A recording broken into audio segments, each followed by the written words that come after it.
Hi to everyone. My name is Helen, and I want to tell you about how my baby pictures were put on the internet. But they were not just any pictures. As it turns out, they became a whole story that influenced my life. I grew up without a mother, or rather, she was there until a certain period, then she disappeared, without a trace. My dad didn't tell me anything about her because he didn't understand anything himself. She just left me at her sister Nicole's and called my dad to come home from work to pick me up, and then she disconnected her phone. I was about 2 years old at that time, and the last thing I have from her is a picture of me and my dad. It was my mom taking the picture. I was sitting there with my dad, and there was a beautiful cake on the table in front of us. It was my first birthday. We must have had a lot of fun back then. All of Mom's pictures disappeared with her, except for that one. I think she took care of that. Maybe she was unwilling for us to remember her. Maybe she decided to burn her bridges so she could build a new life with a clear conscience. To all of these questions, I did not know the answers, and neither did my father. It was hard for my dad to work and manage me, so he asked Aunt Nicole to do it, and she agreed. Dad went away and sent her money every month to support me.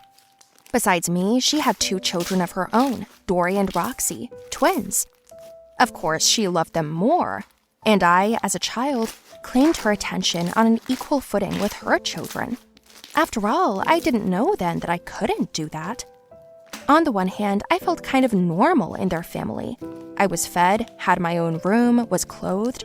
My sister's clothes were given to me as hand-me-downs, and I was happy about that too. I was accustomed to it since childhood, so I considered it the norm. My father and I didn't talk much of his work, and my aunt told me never to touch her phone. She didn't like it much when I went into her room, especially when I wasn't cleaning it. Ellen, where are you? I'm here. What did you want in the girls' room? They went to practice, but before they left, they threw all their stuff away. Are you cleaning up? Good for you. Is dinner ready? I'm hungry. Yes, it's ready. I'll put the tea on. Yes, hurry up, please. We sat down at the table and my aunt started to eat. It's very good. You're a better cook already. I praise you. Thank you. Auntie? What? I wanted to ask you, when is my dad coming? I was wondering the same thing. He hasn't sent money to support you for 2 months now. It's like food is free at our house. Is he okay? I don't know. He hasn't called or answered my texts. I'm worried. Nothing's gonna happen to him. Maybe he doesn't want to send money, so he ignores me. You know, you're like my daughter, but money doesn't fall from the sky. I didn't even know what to do when your dad stopped sending it. You think he'll stop for good? He already has. Well, I'm going to rest. Clean up, and when the girls come back, feed them. Okay, Auntie. As you have already understood, I was there as a maid, so to speak, practicing my place in their house. When my uncle came home, I usually fed him and did his laundry too. That night, he came home drunk. Oh, hi, Helen. I'm not hungry. You don't have to cover me. Pour me another whiskey, please, please. Okay, are you sick? I'm fine. Where are the girls? Where's Nikki? Auntie's asleep. The girls are at practice. It's coming out. It's just you and me. No, Auntie's home. Should I wake her? No, let her sleep. I've been wanting to talk to you for a long time. About what? Let's go to my office. My uncle's office was outside the house. It was on the property, but as a separate outbuilding. We went there, and Uncle began to tell me that he had known me for a long time, that I had grown up before his eyes into a very beautiful and intelligent girl. I sat in silence, listening to his drunken ramblings, and then he suddenly came up and kissed me. I sharply pushed him away and slapped him on the cheek, throwing a tantrum, like how did he allow himself to do that? And he just smiled, and then said that if I did not listen to him, they would kick me out of the house. Kick me out? I'll tell Aunt everything. You wouldn't dare. Yes, I'll dare. I'll go and tell her right now. And then what? He'll protect you, your father. He doesn't give a shit about you. And your mother. You don't even remember her face. That doesn't mean you're allowed to touch me.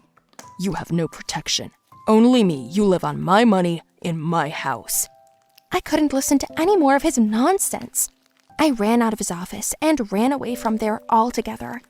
I walked for an hour, and when I came back in the morning, I saw that something strange was going on in the street. There were cops everywhere. My aunt and uncle were standing outside. She was crying. Then she started to cry even more when she saw me. "What's going on?" The cops came up to me and handcuffed me. They said I was under arrest for the murder of Sarah Blanche. I had the right to remain silent, and anything I say... "What did you say? Wait, what murder? What are you talking about? Auntie, uncle, what's going on?" They took me to the station. I didn't understand anything. And then the investigator told me that I was accused of the murder of my neighbor, Aunt Sarah. When asked why, they showed me my photo found at the crime scene. But where did that come from? We don't know, but there were also photos of you posted on the internet, as well as photos of you sitting at your neighbor's house and having tea with her.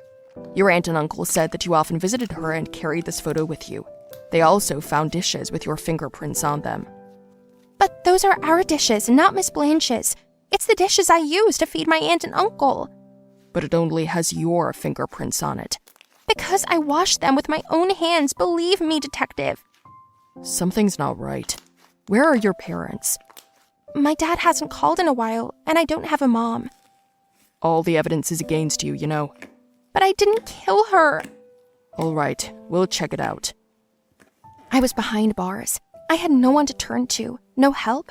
I already saw myself rotting in prison for the rest of my life. And then I asked to call my aunt. She wouldn't even listen to me, just like my uncle. But he came to see me a day later, and you know what he said? That this was my punishment for showing off. What? So it was you who killed her? It doesn't matter who it was. The main thing is that no one can help you. You should have agreed. You're a big girl, but you don't have much brains. He laughed, and I shouted and cried after him, but he wouldn't listen. Everything was against me. But I was lucky in one way. I had a good cellmate. I told her everything, and she said that my aunt was probably involved. I couldn't get my head around it. I think your uncle and aunt are dumb, even though they made it up well. They must be in cahoots. How did the victim die?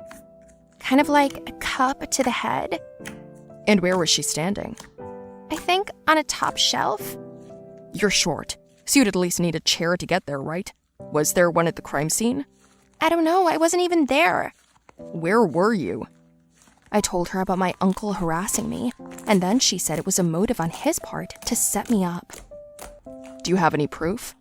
I was out alone. And what about cameras in his office? There were only cameras in the courtyard. You can see who goes in and who goes out. Where are they? In the courtyard, but how can you help? I've been here for years. I have connections. Why are you helping me? You'll do something else for me later. The next day, a woman came in. She said she was my lawyer, and she took on my case. They were able to pull the camera footage of me and my uncle going into his office, and then I ran out of there in tears. Then my aunt came out of their house. She went to my uncle's office, and they stayed there for a while. Then they went toward Miss Blanche's house, and they didn't come out for a long time. And then my uncle ran out of there. An hour later, the police came in, and then I came running in from the other side. The lawyer started digging around even more, and she managed to find out that there were shoe impressions in Miss Blanche's bedroom. As it turned out, they belonged to my uncle. But then things got even more interesting. Miss Blanche was his mistress, and my aunt found out about it just that night. And then she saw him kissing me and freaked out.